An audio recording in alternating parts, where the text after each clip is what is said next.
ഇന്ത്യയിലെ ഏറ്റവും ലീഡിംഗ് ലോയേഴ്സിനെ വെച്ച് ഈ കേസ് ഫൈറ്റ് ചെയ്യണം എന്നുള്ള തീരുമാനത്തിൻ്റെ അടിസ്ഥാനത്തിൽ കപിൽ സിബലുമായിട്ട് ഇന്നലെ ആദ്യമായിട്ട് വൈകുന്നേരം ഇരുന്ന് ചർച്ച ചെയ്തു. അപ്പോൾ ഞങ്ങൾ കോടതിയിൽ ഉയർത്താൻ പോകുന്ന ക്വസ്റ്റ്യൻ എന്ന് പറയുന്നത് ഏറ്റവും പ്രധാനപ്പെട്ട എന്താണ് ഈ തെരഞ്ഞെടുപ്പ് അടുത്ത സമയത്ത് നേരത്തെ കോടതിയിൽ കൊടുത്ത ഉറപ്പിന് വിരുദ്ധമായിട്ട് നേരത്തെ IMLൻ്റെ കേസിൽ അന്ന് കപിൽ സിബൽ തന്നെ ഹാജരായ കേസിൽ അല്ലേ ബീരാൻ കേസിൽ കൊടുത്ത അഫിഡവിറ്റ് എന്ന് പറയുന്നത് ഇതാണ്. അതായത് റൂൾസ് ഒന്നും ഉണ്ടാക്കാൻ ധൃതി കാണിക്കൂല എന്നുള്ളതായിരുന്നു. പക്ഷേ ഇപ്പോൾ ഈ തെരഞ്ഞെടുപ്പ് എന്താണ് ഇത്ര ഹറി? അതാണ് പ്രധാനപ്പെട്ട ഒരു ക്വസ്റ്റ്യനായി കോടതിയിൽ. അപ്പോൾ ആ ഹറി കോടതിയിലൊരു കേസ് നിൽക്കുമ്പോൾ തീരുമാനമാകാതെ ഹറി കാണിച്ച് നടത്താൻ പാടില്ല. പൗരത്വം കൊടുക്കുന്നതിന് ഞങ്ങളെതിരല്ല, പക്ഷേ പൗരത്വം കൊടുക്കുന്നതിൽ പക്ഷപാതം കാണിക്കുന്നതിനെയാണ് ഞങ്ങൾ എതിർക്കുന്നത് അതേതരത്ത നിലപാടിൽ. അപ്പോൾ അല്ല മുഴുവൻ പറഞ്ഞോട്ടെ. അപ്പോൾ അതുകൊണ്ട് തന്നെ പ്രാധാന്യം കൊടുക്കുന്നതുകൊണ്ടാണ് ഞങ്ങൾ സംസ്ഥാന പ്രസിഡന്റ് അടക്കം ഈ നോമ്പ് കാലത്ത് തങ്ങളൊക്കെ അടക്കം ഇവിടെ വന്ന് ഈ ഡിസ്കഷൻ നടത്തുന്നതും. ഞങ്ങളെല്ലാവരും ഒരു ഡെലിഗേഷനായി തന്നെ ഞങ്ങളുണ്ട്, തങ്ങളുണ്ട്, ബാബുണ്ട്, ഞങ്ങളെല്ലാവരും ഉണ്ട്. എല്ലാ ലീഡിങ് ലോയേഴ്സൊക്കെ ഇവിടെയുണ്ട്.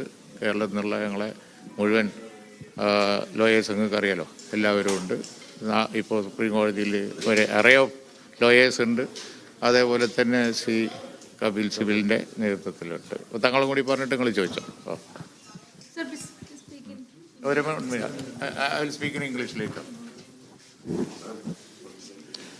ജഡ്ജ് സാഹിബ് പറഞ്ഞ പോലെ ഇതൊരു അസമയത്തുള്ള ഗവൺമെൻറ്റിൻ്റെ ഒരു വിജ്ഞാപനം ഇറക്കലായിട്ടാണ് ജനങ്ങളൊക്കെ ഒരു ആശങ്കയിലാണ് പൗരത്വത്തെ സംബന്ധിച്ച്. അപ്പോൾ ഇതൊരു തെരഞ്ഞെടുപ്പ് മുന്നിൽ കണ്ടുകൊണ്ട് വളരെ ധൃതി പിടിച്ച രീതിയിൽ ഗവൺമെൻറ് ഇങ്ങനെ നീക്കം ആരംഭിച്ചു.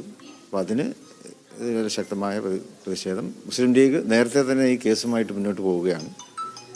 മുസ്ലിം ലീഗാണ് ഇതിലൊരു ലീഡിങ് പെറ്റീഷനായിട്ട് സുപ്രീം കോടതി തന്നെ അംഗീകരിച്ചിട്ടുള്ളത്. അപ്പോൾ അതുകൊണ്ട് തന്നെയാണ് ഞങ്ങൾ നേരിട്ട് കോടതിയിൽ ഹാജരായിട്ട് ഇതിൻ്റെ ഗൗരവം കണക്കെടുത്തുകൊണ്ടാണ് ഇവിടെ എത്തിയിട്ടുള്ളത്. ഇന്ന് അനുകൂലമായൊരു വിധി ഞങ്ങൾക്കുണ്ടാവും എന്ന് തന്നെയാണ് പ്രതീക്ഷിക്കുന്നത്.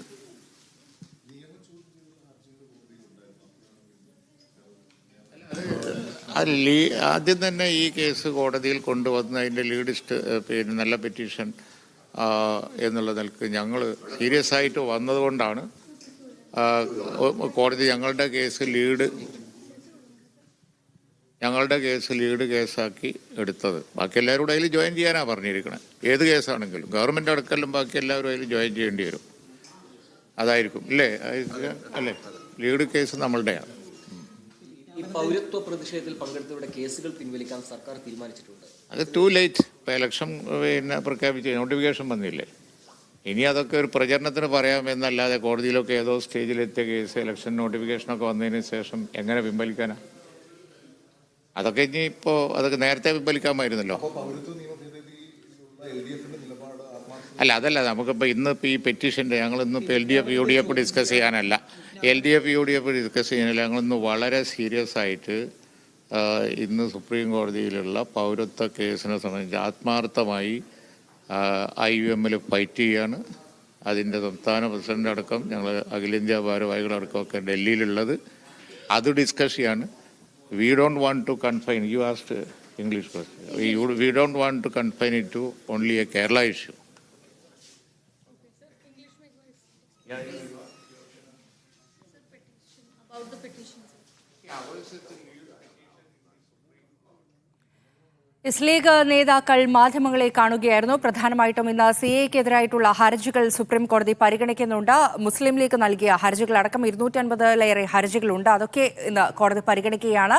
പ്രധാനമായിട്ടും മുസ്ലിം ലീഗിന്റെ ഹർജിയാണ് കോടതി പ്രധാനമായിട്ടും പരിഗണിക്കുക. അതിൽ തന്നെ ലീഗ് പ്രധാനമായിട്ടും ഉന്നയിക്കാൻ പോകുന്നൊരു ചോദ്യമെന്ന് പറയുന്നത് ഈ പൗരത്വ നിയമ ഭേദഗതി അത് നടപ്പിലാക്കില്ല എന്നായിരുന്നു കേന്ദ്രം മുൻപ് കോടതിയിൽ പറഞ്ഞിരുന്നത്. പിന്നെ എന്താണ് തെരഞ്ഞെടുപ്പ് മുന്നിൽ കണ്ട് ഇത്തരത്തിലൊരു നീക്കം എന്നുള്ളത് തന്നെയായിരിക്കും ലീഗിന്റെ ഭാഗത്തു നിന്നുണ്ടാകുന്ന പ്രധാനപ്പെട്ട ഒരു ചോദ്യം എന്ന് പറയുന്നത്.